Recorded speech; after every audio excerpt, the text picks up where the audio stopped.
नमस्कार। आज हम एक बार फिर से बात करने जा रहे हैं दिलीप तितरवे। आपको याद होगा, एक वर्ष पहले हम लोगों ने दिलीप तितरवे जी का एक साक्षात्कार लिया था। एक साक्षात्कार आपको सुनाया था, दिखाया था। उसकी एक झलक मैं आपको दिखा दूं। और वो जो साक्षात्कार है उसका एक स्नैप आप देख रहे होंगे। आप इसे हमारे चैनल फैक्ट फोल्ड पर जाकर देख सुन सकते हैं। उसमें विस्तार से चर्चा है दिलीप तितरवे के बारे में, उनकी कृतियों के बारे में, उनकी रचनाओं के बारे में। आज फिर से हम दिलीप तितरवे जी से बातचीत करने जा रहे हैं और यह खास अवसर जो है उनकी नई रचना को लेकर है। स्वागत है। नमस्कार दिलीप जी। नमस्कार। दिलीप जी को देख बहुत लंबे समय के बाद आपसे मुलाकात हो रही है, लेकिन इस बीच में जी। फ़ोन पर आपसे काफ़ी बातचीत होती रही है। जी। आ, तो आपसे जो जानकारी मिली कि आपकी वो नई रचना जो है झुग्गी पाड़ा, झुग्गी नया पाड़ा जो उपन्यास मेरा। नया उपन्यास है आपका, और उस पर हम आपसे सुनना चाहते हैं कि वाकई में ये झुग्गी पाड़ा क्या झुग्गियों की चर्चा है इसमें या कुछ और भी है इसमें? झुग्गी पाड़ा, अगर आप गरीबी बढ़ेगी देश में तो झुग्गियां ही बनेगी ना। गांव में अगर किसान मरेगा, मरने की स्थिति में चला जाएगा तो वो कहाँ पहुंचेगा? शहर की ओर भागेगा। उसको वहां दो रोटियां मिल जाएंगी, भले उसको नाले के किनारे झुग्गी बना के रहना पड़े, कहीं भी रहना पड़े। जब दरिद्रता आती है, जब अकाल पड़ता है, तो लोग शहर की ओर देखते हैं कि वहां पर बहुत सारा पैसा जमा है। और वो पैसा किसका होता है? गांव के लोगों का होता है, मजदूरों का होता है, हाथ से काम करने वालों का होता है, ठेला चलाने वालों का होता है। देश व्हाइट कॉलर्ड लोगों का नहीं होता है। देश होता है मेहनत कश लोगों का, मजदूरों का, किसानों का। वो किसान जो खेतों में जाके काम करते। लेकिन जैसे जैसे आप देखेंगे, जैसे अमेरिका में हुआ, पूंजीवाद आया, किसान गायब हो गए, कंपनी खुल गई। आज अगर आप वहां जाके पता करेंगे किसान के परिवार की क्या हालत है, तो वे सब चौथे दर्जे के नागरिक हैं। वहां यहाँ शायद चौथा दर्जा भी नहीं होगा। ये जो स्थिति बनी, तो मैंने बहुत सोच विचार करके इसका नाम झुग्गी पाड़ा रखा। और इसके पीछे एक और कारण था कि मैंने झुग्गियों में जा करके, रह करके, अनुभव करके यह देखा कि अहमदाबाद की झुग्गी में लोग कैसे रह रहे हैं, दिल्ली की झुग्गियों में कैसे रह रहे हैं, मुंबई की झुग्गियों में कैसे रह रहे हैं। यह देखने के बाद मुझे एहसास हुआ कि हिंदुस्तान की जो शक्ति है, जिससे अर्थव्यवस्था बनती है, जिससे जीडीपी बनता है, उसका बैकबोन, उसकी रीढ़ जो है, वो गरीब लोग हैं। और गरीबों का दोहन होता है, शोषण होता है। अरबपति लोग हैं, अकूत संपत्ति है। कोरोना आया, 2 साल अपने मजदूर को बैठा करके वो नौकरी नहीं दे, खाने भर का भी पैसा नहीं दे सकते हैं, तो भगदड़ मचेगी कि नहीं मचेगी? गांव में आएगा तो वो अपना खेत में कुछ जोत करके कुछ कमा करके खा लेगा, बगल अगल में जंगल में चला जाएगा, झारखंडी अगर है तो वहां उसको कुछ न कुछ जंगल में खाने के लिए मिल जाएगा। लेकिन शहर में क्या मिलेगा खाने के लिए? उसको पड़ोस का आदमी नहीं पहचानता है। लेकिन आपको मैं बता दूं कि झुग्गियों की जो संस्कृति है, उसमें कोई भी बंदा भूखा नहीं रहता। झुग्गी वाले क्या बात! बांट के खाते हैं। और जो अमीर लोग हैं, पूंजीपति, मैं अमीर का मतलब कि मैं पूंजीपतियों की बात कर रहा हूँ, जो करोड़ रुपए से ऊपर के लोग हैं, उनके सामने में भूख की कोई समस्या नहीं होती। भूख को जानते नहीं है, भूख का अनुभव नहीं है, तो कैसे वो करेंगे? कैसे बताएंगे कि भूख क्या होती है? उनको लगा कि काम नहीं है, कोरोना आ गया है, निकाल दो, छटनी कर, सबकी छटनी कर। वो हीरा तराशने वाले लोग हों, वे बिल्डिंग में काम करने वाले लोग हों, इसका स्क्रैपर बनाने वाले लोग हों, मजदूर हों, ड्राइवर हों, खलासी हों, घर में दाई नौकर के काम करते हों, या रेडी वाले हों, या फेरी वाले हों, सबकी दुर्गति हो गई। और दुर्गति होने के बाद सुप्रीम कोर्ट में एक एफिडेविट फाइल होता है कि गुस्से में ये लोग गांव की तरफ भाग रहे हैं। अरे खाना नहीं है, भूख से लोग मर रहा है, जो बचा खुचा के रखा है खत्म हो जाएगा ये महीने भर में, तो महीने भर में वो पैदल चल के अपने गांव पहुंच जाएगा, तो कम से कम जिंदा रह पाएगा कि जब कोरोना जाएगा तो वहां वो पहुंच जाएंगे, फिर से वो इसी तरह अपनी वो कोल्हू के बैल की तरह काम करेंगे। यह जो त्रासदी थी, इसको जीवंत अनुभव करके, भोग करके देखा कि किस तरह से हुआ। चलिए, इसमें एक चीज़ जो मैं समझना चाहता हूँ, शायद पुस्तक खरीदने से पहले दर्शक भी इस बात को जानना चाहेंगे। उसका जो हीरो है, वो हीरो क्या है, उसका नाम क्या है, उसकी कोई एक छोटा सा कोई अंश बताइए। जो देखिए, किस्सा गो शैली में अगर आप जाएंगे, महाभारत में जाएंगे, तो उसमें बहुत सारे किस्से है ना, लेकिन एक प्रधान किस्सा होता है जिसमें हीरो को आप कृष्ण को मान सकते हैं।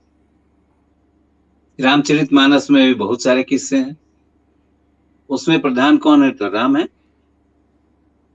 इसी तरह हमारे उपन्यास में जो प्रधान तत्व है वह जनता की आवाज है, वो आवाज हीरो है। अब पुराने जमाने की तरह नायक नायिका को लेकर के उपन्यास नहीं लिखा जाता, अब समय को लिखना उपन्यास का काम हो गया, समय की विवेचना करना। आपका कोई वो पुस्तक आपने पास में अगर रखा है तो उसका कोई अंश पढ़कर हमें सुना सकते हैं आप, जो वाकई इस पूरे माहौल को व्यवस्थित कर सके, अपने आपके अनुसार वो चिन्हित कर सके। देखिए, मैं एक देखा हुआ जो दृश्य है, आपने भी टीवी पर देखा होगा जी, सड़क पर चक्री वाले सूटकेस पर बच्चा की सवारी दिखी। किस्सा को है ना, किस्सा कह रहा है। उधर गगन में राजा उड़ चले, छोड़कर प्रजा को, आपके शत्रु को आप जानते ही हैं, सत्य ही बोलता है और पिटता रहता है। सो बता दूं कि आम आदमी राजाओं की तरह रह नहीं सकता, खा नहीं सकता, सोच नहीं सकता। क्यों नहीं सोच सकता?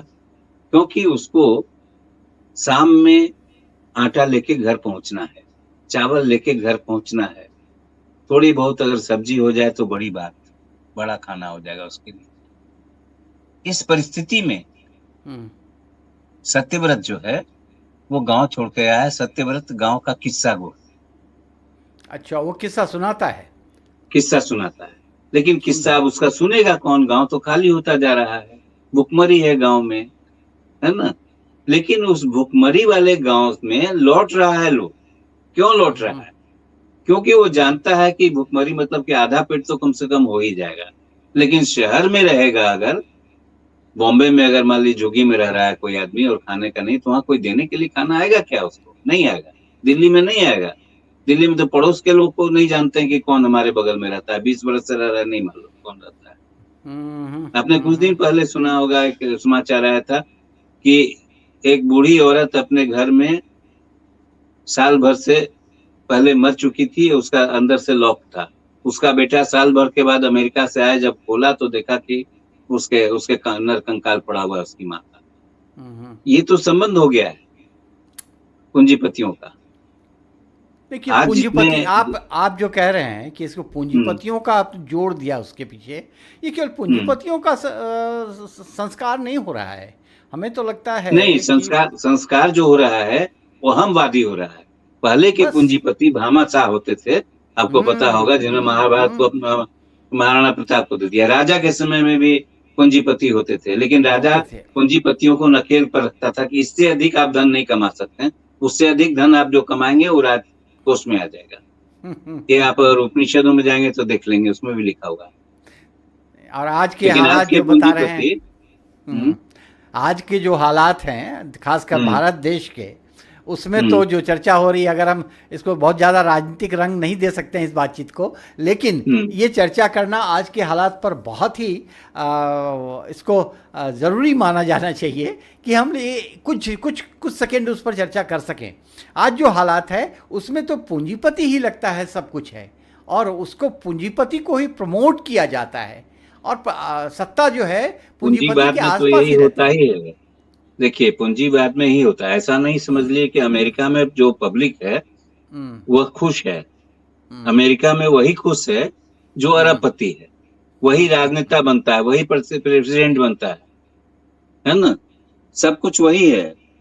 जिसके पास पूंजी नहीं है वहां चुनाव लड़ सकता है क्या? अमेरिका में सोच ही नहीं सकता चुनाव लड़ने का। आपको बता दूं कि जिस समय कोरोना हुआ था, तो अमेरिका में हालत ये था कि लोग घर का किराया नहीं दे पा रहे थे, तो अपनी कार ले जाकर के समुद्र के किनारे लगा दिया, कार में रहने लग गए। और ऐसा कई बार हुआ है अमेरिका में। बहुत सही वहां के कहा जो आपने। गरीब हैं उनकी हालत बहुत खराब है।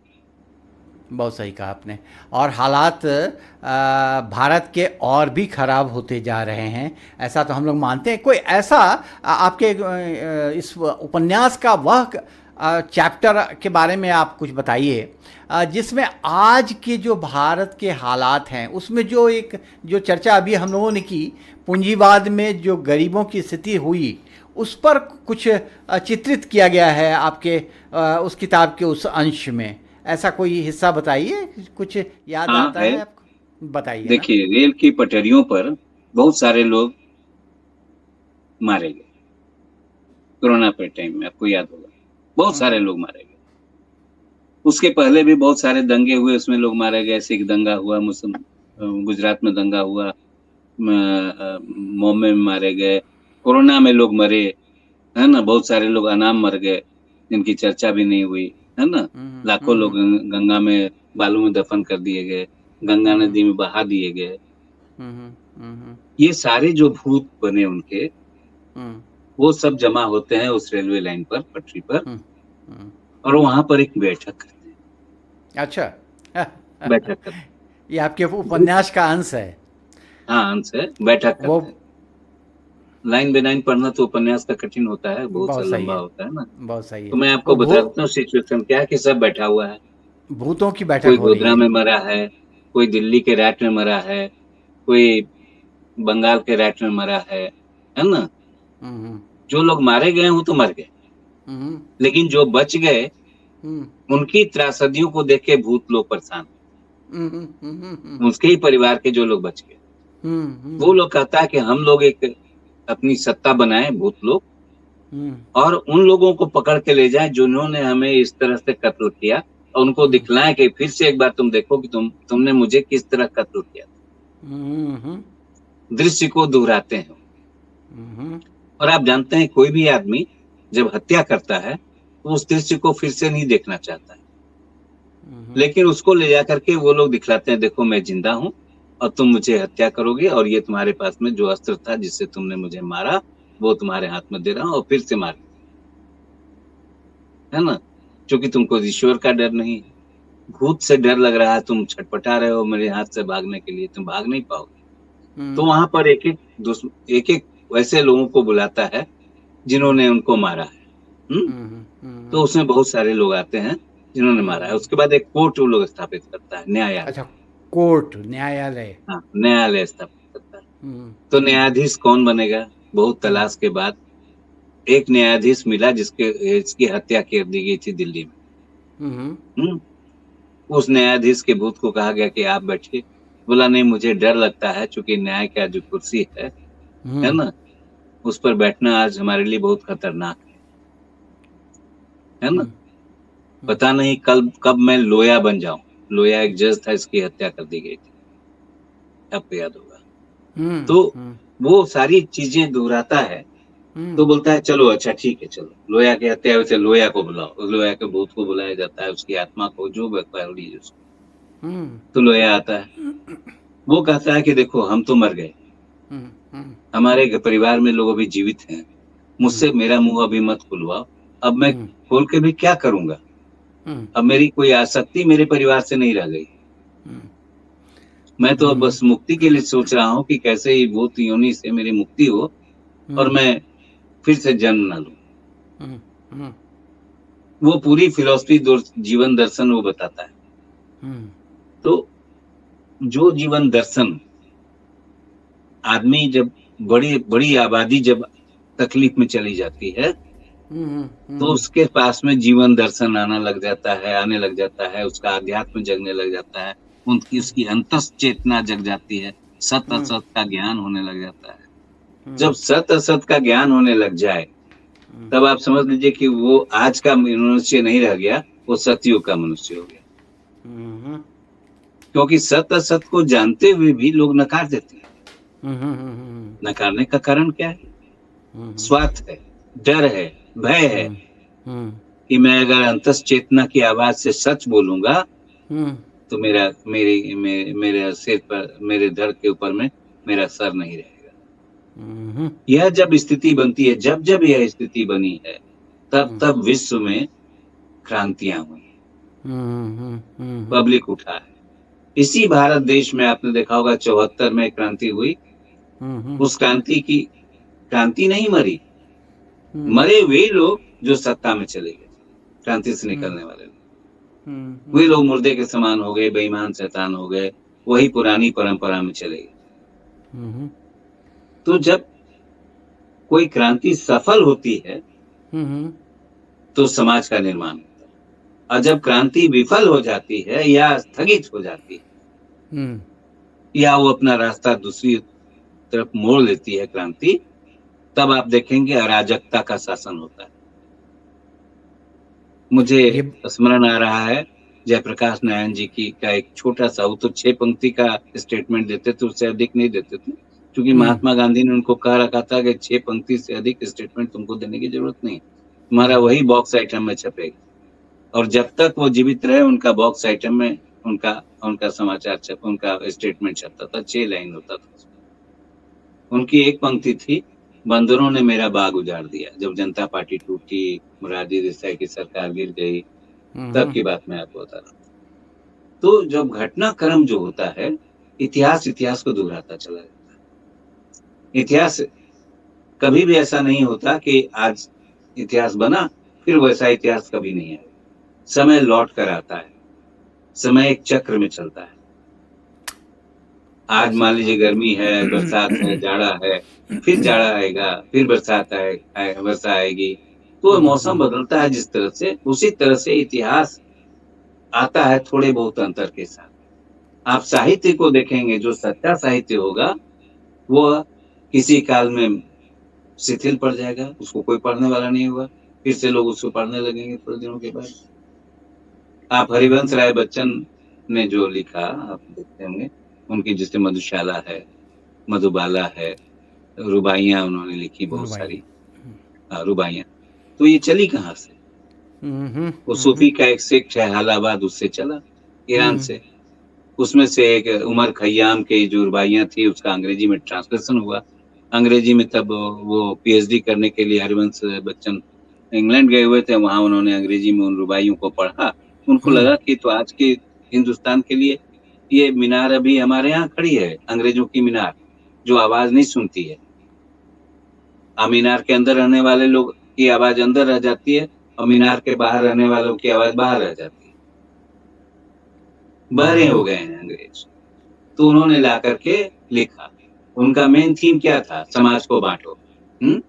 अंग्रेजों का था बांटो और राज करो। तो बांटो और राज करो की बात जब थी, तब उन्होंने क्या लिखा? मंदिर मस्जिद बैर कराते, मेल कराती मधुशाला। तो सवाल होता है कि यहाँ पर जब आप अगर अपने आजादी के मूवमेंट्स को ठीक से पढ़ा होगा, तो आप जो भी पढ़े हैं सब जानते हैं इस बात को, कि कभी कभी धर्म को के कारण, जाति के कारण, प्रजाति के कारण बहुत बड़ी बड़ी समस्याएं आई हैं, और दुनिया में लाखों लोग मारे गए। एक दो नहीं, लाखों लोग मारे गए। लाखों लोग मारे जर्मनी में गए। यहूदियों का कत्लेआम हुआ, करीब करीब 56 लाख लोग मारे गए। माओ से तुंग ने लगभग 60 लाख लोगों की हत्या करवाई। हत्या करवा दी। इसी तरह जब भी कोई राजा इस तरह का हुआ है, तो विद्रोह हुआ है। आप हर्षवर्धन काल में अगर आप हजारी प्रसाद द्विवेदी का उपन्यास पढ़ेंगे, लोग कहते हैं राजनीति की बात नहीं करूंगा। आज के बहुत सारे लोग सोफिस्टिकेटेड लोग राजनीति की बात नहीं करूंगा। आप बताइए कि राजनीति से आप रात दिन जुड़े हुए हैं। आपका गैस का दाम बढ़ रहा है तो क्यों बढ़ा रसोई गैस का? आपका बिजली का टैरिफ बढ़ रहा है तो आप प्रभावित हो रहे हैं, तो राजनीति कर रही है वो। है ना? ऐसा तो नहीं है कि आपका कोई से है वहां पर। नहीं, राजनीति से आप बच नहीं सकते हैं, ये तो सच आप बच बात है। नहीं सकते हैं। बच नहीं राजनीति सकते हैं। आपकी सांस में है, आपकी आपकी जिंदगी सांस में है, में है। आपके रूह में एक है। हम्म, एकदम सही है, एकदम सही कहा आपने। तो दिलीप जी, बहुत सारी बातें तो आप बता चुके हैं, और हमको लगता है कि हम लोगों को अब बहुत ज़्यादा खोल नहीं देना चाहिए अपनी हम्म, उस पुस्तक का, उस उपन्यास के बारे में, कि हम्म। ऐसा नहीं कि फिर दर्शकों को सब कुछ यहीं से पता चल जाए। तो हमें थोड़ी जानकारी उसके बारे में अलग से दे दीजिए, कि उसके प्रकाशक कौन है, उसकी कीमत क्या है, इंडिया वो नेट बुक्स। पुस्तक। हाँ, India net India books. Net books.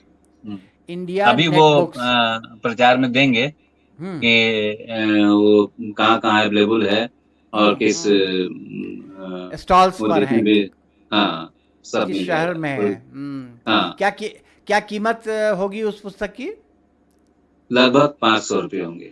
500 रुपये? कितने पन्नों का और है उसमें ये? पंद्रह कितने? बीस परसेंट वो कम करेंगे। हमने कहा है अच्छा। उनको कम करने के लिए। बहुत सुंदर, बहुत सुंदर। कितने देखिए, उसमें पे? इसमें करीब करीब 9.5 साल का की यात्रा हम्म। है, समय की यात्रा। अच्छा। 9.5 साल में आपने भारत को बढ़ते देखा, गिरते देखा, चलते देखा, उठते देखा, दौड़ते देखा, है ना? तो भारत का उठना गिरना मतलब कि यहाँ के लोगों का उठना गिरना, हम्म। यहाँ के हम्म। लोगों की त्रासदियां। हम्म। अगर साहित्य में आखिरी आदमी जो आखिरी पायदान पर बैठा हुआ है उसकी हम्म। बात न करके हम जो हम्म। सब सर्वोच्च पायदान पर बैठा है उसकी बात करें तो नहीं हम्म। चले। तो आपका आपने हमारे जो यहाँ साढ़े। क्या हुआ है कि जो विकास है, देखिए इसमें विकास के परे भी कहानी है। हम्म। मैं आपको झारखंड के परिप्रेक्ष्य में वो विकास की कहानी मैंने इसमें लिखी है, उसका एक हम्म। छोटा सा अंश मैं आपको बता दे रहा हूँ। एक दिन मेरा एक मित्र जो किस्सा को था गांव में, हम्म। वो मेरे घर पहुंच गया उदास। हम्म। हम्म। मैंने पूछा तुम और उदास? हम्म। किस्सा को बोला हाँ, हम्म। समय ही ऐसा आ गया है कि हम्म। मेरे जैसा हंसमुख व्यक्ति उदास हो गया है। हम्म। क्यों, क्या हम्म। बात हो गई? तो मेरे गांव का विकास हो गया। बोले तो अच्छी बात है, हम्म। आप भी ऐसा ही बोलेंगे हम्म। कि विकास हो गया तो अच्छी बात है। अरे हम्म। विकास हुआ, सड़क बनी, मेरे गांव तक सड़क आ गई, हम्म। उस पर दरोगा जी का जीप आने लग गई, दरोगा जी जीप से आने लग गए। हमारे गांव की मुर्गे मुर्गियां घट गई, बकरे बकरियां घट गई। कुछ दिन के बाद बीडीओ साहब भी आने लगे। हम्म। बगल में एक प्रखंड का हम्म। मुख्यालय मेरे गांव के पास खुल गया, हम्म। हम्म। हम्म। प्रखंड का परिसर बन गया। हम्म। वहां पर रहने वाले लोग अपने को इंडियन इंडियन कहते थे, इंडिया के लोग थे। वहां रात भर बल्ब जलता था हम्म। सड़कों पर, उसका पूरा परिसर लगता था कि दीपावली मना रही है। और हम लोग गांव में अंधेरे में रहते थे। थोड़े दिनों के बाद हमारे घर गांव की जो लड़कियां लड़के जाते थे हम्म। स्कूल पढ़ने के लिए 12-12 किलोमीटर पैदल चलकर, हम्म। उनकी संख्या घटने लगी, वो दाई नौकर बन गए। स्कूल छूट गया। स्कूल छूट गया। स्कूल छूट गया तो आप समझ लीजिए कि आपकी प्रगति रुक गई। आप दाई बहुत सही। नौकर का कोई प्रमोशन होता है क्या? दो तो कोई पॉइंट। प्रमोशन वाला जॉब। तो नहीं है वो। विकास का असंतुलित विकास। असंतुलित विकास।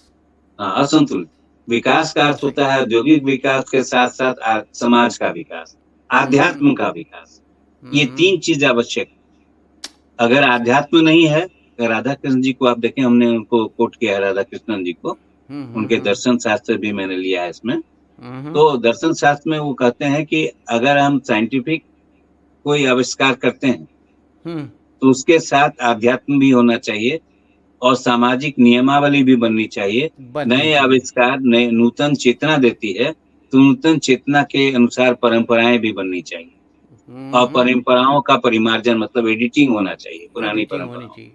एडिटिंग होनी चाहिए। बहुत तो सही, ये बहुत बात सही जो कहा। है वो मूल तत्व यही है कि हम लोगों ने अपनी संस्कृति, अपनी अपनी संस्कृति, अपने समाज के नियमों आदि का, परंपराओं का एडिटिंग नहीं किया, संपादन नहीं किया, परिमार्जन नहीं किया। ये परिमार्जन आवश्यक है अगर हम आधुनिक रहना चाहते बने रहना हैं। और चाहते अगर हैं। आधुनिकता की ओर बढ़ रहे हैं, सही ढंग से बढ़ रहे हैं। और आपका राजा अगर आ जाता है 6वीं शताब्दी का, 12वीं शताब्दी का, तो ऐसी स्थिति में आप तो बैक समय से पीछे चले गए, तो आधुनिक कहाँ से रह जाएंगे।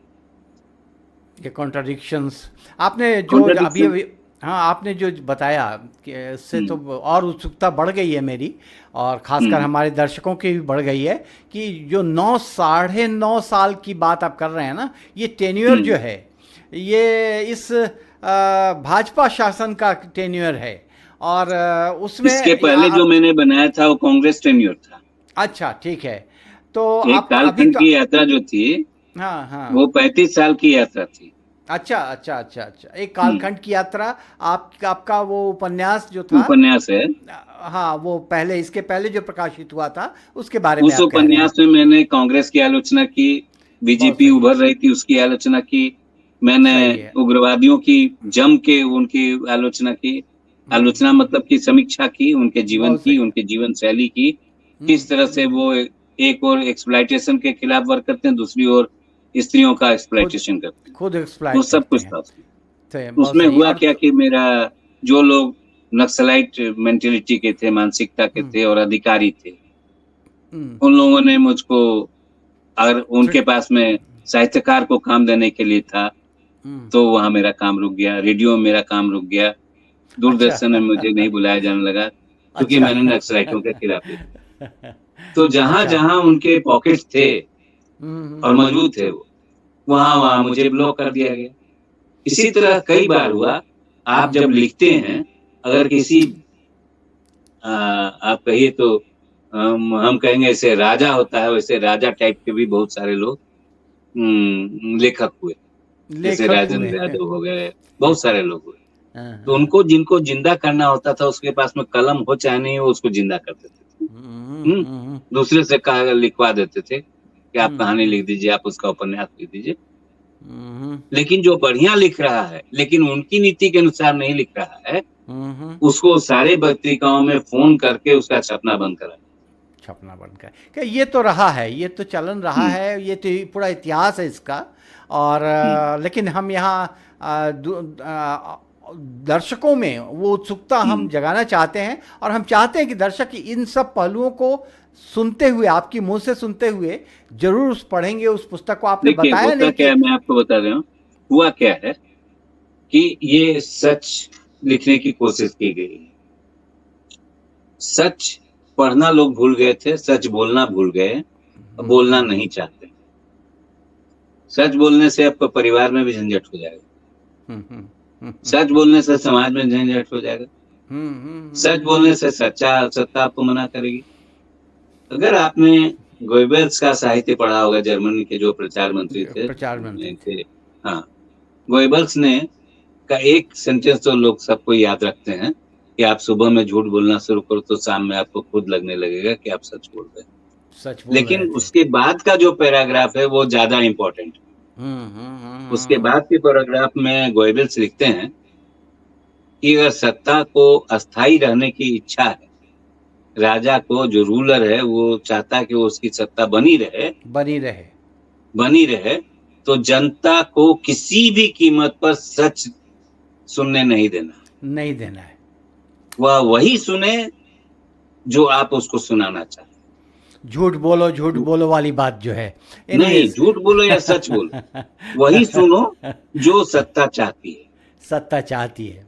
सत्ता बहुत सही चाहती है। है। तो आज आप वही देख रहे हैं कि आपके वही जितने है। भी न्यूज चैनल्स हैं, most of the hmm news papers हैं, हम्म। वह सत्ता की बात करती है। हम्म।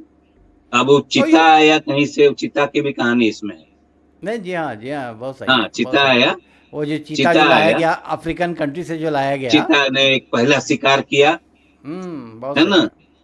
उसकी भी कहानी हुई, जो पहला शिकार हुआ, तो हम्म शिकार जो जो मारा गया, उसके बारे में हम्म आपने नहीं सोचा।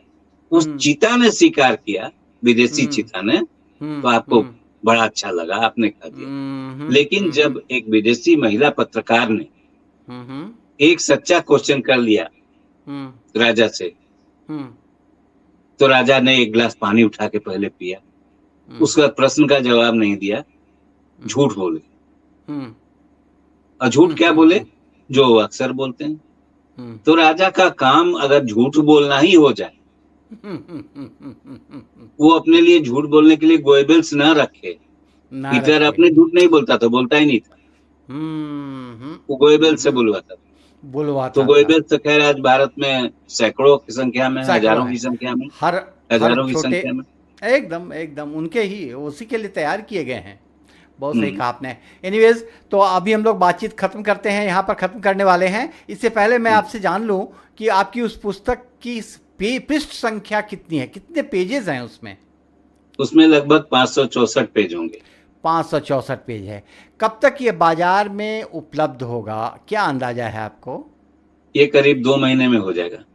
2 महीने में हो जाएगा। तो हम्म। अगर इसके बारे में कोई और लोग आपसे संपर्क करना चाहें इसको परचेज करने के लिए, तो आपसे सीधा संपर्क कर सकते हैं या प्रकाशक से देखिए, इसके बहुत सारे अंश बहुत सारी पत्रिकाओं में प्रकाशित हो चुके हैं, प्रकाशित हो चुके हैं? और अक्सर यहाँ लोग मुझसे पूछते रहते हैं। लेकिन हम्म। जब मैंने उसमें लिख दिया है कि मेरा टाइम पीरियड यही है कि मैं इतने साल का लिखूंगा, हम्म। उसके बाद मेरा अगला टारगेट सिर्फ 5 साल बहुत का सही है। लिखने का है। अच्छा अच्छा अच्छा। इस उपन्यास को खत्म करने के बाद अगला 5 साल में लिखूंगा। अगला 5 साल लिखे, वही मैं पाँच जानना साल चाहता अगला था कि 5 साल अगला अगला मुझे इस आपका बात की कोई उपन्यास। परवाह नहीं है कि सत्ता किसकी होगी, नहीं नहीं, ठीक है प्रजा की ठीक है। क्या। मैं सिर्फ जनता के सुख दुख को लिखूंगा। नहीं, सुना है कि आपका वो पुस्तक का कवर पेज भी आप ही ने खुद ही डिज़ाइन किया है। हाँ, खुद डिजाइन किया। हाँ, दर्शकों को मैं बताऊं कि दोनों का। एक कालखंड दर्शकों, की यात्रा का भी मेरा ही डिजाइन हाँ किया जी, हुआ है, इसका भी मेरा डिजाइन किया हुआ तो दर्शकों को मैं बताऊं कि दिलीप जी खुद एक बहुत शीर्ष कोटि के कार्टूनिस्ट रहे हैं, पत्रकार रहे हैं। वो अभिनेता के तौर पर भी शायद इनकी भूमिका कभी रही है। है। नहीं, नाटक मैंने लिखा है। लिखा है, अभिनय एक आध दो नाटकों में किया मैंने। किया भी है। हाँ, तो एक सीरियल में भी अभिनय ये किया। एक बहुआयामी व्यक्तित्व से आज आप फिर से मिल रहे थे, और दिलीप जी को बहुत धन्यवाद देते हुए कि उन्होंने अपना इतना वक्त निकाला हमारे लिए, और आप दर्शकों का भी कि आपने अब तक सुना हम लोगों को। और हमें लगता है कि दिलीप जी की यह पुस्तक आप जब बाज़ार में आती है तो आप ज़रूर खरीद कर पढ़ेंगे, और उसके बारे में अपनी राय हमें बताएंगे। और अब तक आपने जो दिलीप जी को सुना है उस पर आपकी प्रतिक्रिया क्या है, आप इस वीडियो के साथ जो कमेंट बॉक्स है उसमें शामिल करें। इसे अगर वीडियो पसंद आता है तो इसे आप लाइक करें, अपने मित्रों परिजनों से शेयर करें। इसलिए जी, और आपको और आपके दर्शकों को मेरा नमस्कार। जी, और जैसे ही आएगा मैं उसको अपने फेसबुक पर और अन्य माध्यम जो है उसमें बहुत सही डालूंगा। है, बहुत अखबारों में सही है, भी उसकी चर्चा होगी। बहुत सही कहा। तो आज के लिए हम विदा लेते हैं, और ठीक दर्शकों है। से हम फिर से अनुरोध करेंगे कि अब तक हमारे चैनल को सब्सक्राइब नहीं किया है तो सब्सक्राइब कर लीजिए। दिलीप तेतरवे जी को बहुत धन्यवाद देते हुए हम एक बार फिर से आप सबका